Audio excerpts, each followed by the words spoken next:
पवित्र महीना भगवान भोलेनाथ और माता पार्वती का मास होता है और इस मास में जो भी भक्त सच्चे भाव से सच्चे मन से मैया पार्वती भोलेनाथ की शरण में जाते हैं उनकी हर कामनाएं हर इच्छाएं भोलेनाथ और माता पार्वती जरूर पूर्ण करती है।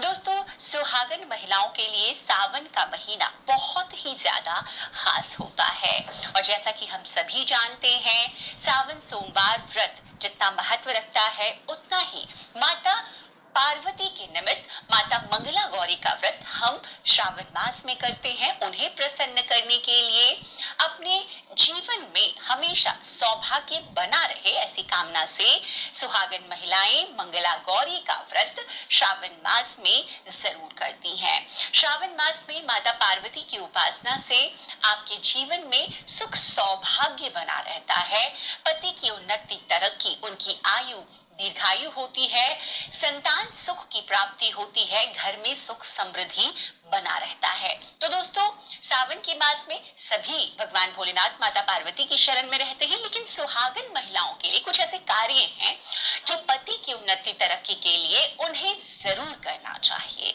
दोस्तों, अब मैं आपको एक एक कर वो कार्य बताती हूँ। संपूर्ण जानकारियों के लिए वीडियो अंत तक जरूर देखें। इस तरह की बहुत सारी जानकारियां मैंने आपके साथ श्रावण मास में क्या करना चाहिए, किस प्रकार पूजा विधि होनी चाहिए, चाहे वो सावन सोमवार के व्रत हो, मंगला गौरी के व्रत हो या अन्य जो भी व्रत हम श्रावण मास से शुरू करना चाहते हैं, उसकी संपूर्ण जानकारियां आपको सावन मास में किए जाने वाले व्रत त्योहारों की प्लेलिस्ट मैंने बना रखी है, उसमें मिलेगी। तो आप उस प्लेलिस्ट में जाकर वो सभी जानकारियां प्राप्त कर सकते हैं। अब सबसे पहले श्रावण मास में सुहागन महिलाओं को क्या करना चाहिए।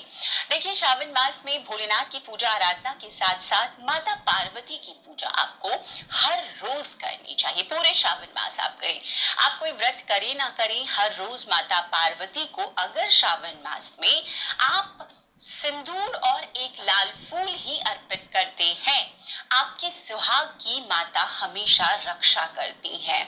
किसी भी प्रकार की अगर पति के स्वास्थ्य संबंधी समस्याएं हैं तो आपको यह कार्य तो जरूर करना चाहिए। माता को एक लाल फूल आप अर्पित करें रोजाना, गुड़हल का फूल हो तो बहुत अच्छा है, और लाल सिंदूर रोज माता को अर्पित करें और फिर अपनी मांग में भी जरूर भरे। यह कार्य आपको करना ही करना चाहिए दोस्तों, सभी के लिए है। अब दूसरा कार्य दोस्तों, श्रावण के महीने में आपको हर सुहागन महिला को ये जरूर करना चाहिए। देखिए, श्रावण मास है, हरियाली का मास है, बारिश का मौसम है, हर तरफ हरा ही हरा इस वक्त दिखाई देता है और हरे रंग का श्रावण के महीने में बहुत विशेष महत्व हो जाता है। तो श्रावण के मास में सुहागन महिलाओं को हरी चूड़ियां, हरे कपड़े जरूर पहनने चाहिए। ऐसा करने से माता पार्वती भोलेनाथ बहुत प्रसन्न होते हैं उन पर और उन्हें सदा सौभाग्यवती रहने का आशीर्वाद देते हैं, उनके पति को दीर्घायु रहने का आशीर्वाद देते हैं। इसीलिए आपको सावन के महीने में हरे रंग का उपयोग जरूर करना चाहिए। चूड़ियों में करें, कपड़ों में करें, जरूर करें। तीसरा कार्य दोस्तों, श्रावण के महीने में किसी भी सुहागन महिला का गला कभी भी खाली नहीं होना चाहिए। खास तौर पर हर सुहागन महिला को श्रावण मास में मंगल सूत्र जरूर धारण करना चाहिए।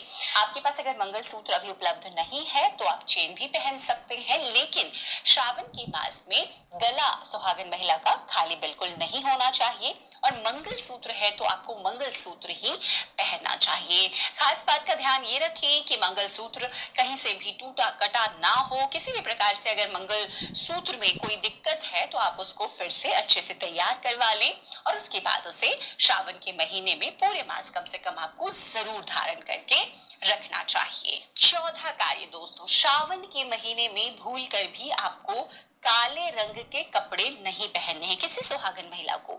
ये बहुत ध्यान रखना है। देखिए, हम हर रंग के कपड़े पहनते हैं, पहनने चाहिए, इसमें कोई दिक्कत नहीं है, लेकिन श्रावण के मास में आप काले रंग के कपड़े ना पहने। आप अन्य किसी भी रंग के पहने, हरे रंग के मैंने बताए, लाल पीले नीले किसी भी रंग के आप पहन सकते हैं, लेकिन काले रंग के कपड़े श्रावण मास में अवॉइड कीजिए, नहीं पहनिए। पांचवा कार्य दोस्तों, श्रावण के महीने में सभी विवाहित महिलाओं को, सभी सुहागन महिलाओं को इस बात का ध्यान रखना चाहिए कि उनकी मांग हमेशा भरी रहे। दोस्तों, श्रावण के महीने में सुहागन महिलाओं को अपनी मांग खाली नहीं रखनी चाहिए। सिंदूर, जो भी सिंदूर आप लगाते हैं, देखिए कोशिश तो ये करनी चाहिए कि जो आपके सुहाग का, सिंदूरी का सिंदूर है, श्रावण मास में आप थोड़ा वो भी लगाएं। अगर आप वो नहीं लगा सकते, अगर पीला सिंदूर है, बहुत लोग नहीं लगा सकते, ऑफिस जाते हैं, तो ऐसे में जो भी सिंदूर आप लगाते हैं वो जरूर लगाएं। श्रावण मास में अपनी मांग कभी भी खाली ना रखें, ऐसा करना अशुभ होता है, तो आप इस बात का भी ध्यान रखें। श्रावण के मास में सिंदूर खरीदना, सिंदूर बांटना भी बहुत शुभकारी होता है, तो आप ऐसा भी कर सकते हैं। सिंदूर से जुड़ा हुआ ये कार्य था, इसलिए मैंने यहीं पे बता दिया, तो इस बात का भी आप ध्यान रख सकते हैं। अब दोस्तों, छठी वो चीज, श्रावण के महीने में सुहागन महिलाओं के लिए वैसे तो देखिए 16 श्रृंगार बहुत ज्यादा शुभकारी होता है, जो कि करना चाहिए हर सुहागन महिला को खास मौकों पर। लेकिन अगर पूरे मास में नहीं कर सकते, तो ऐसे में श्रावण के महीने में जैसे मैंने बताया, मंगलसूत्र, सिंदूर, इनका ध्यान रखें।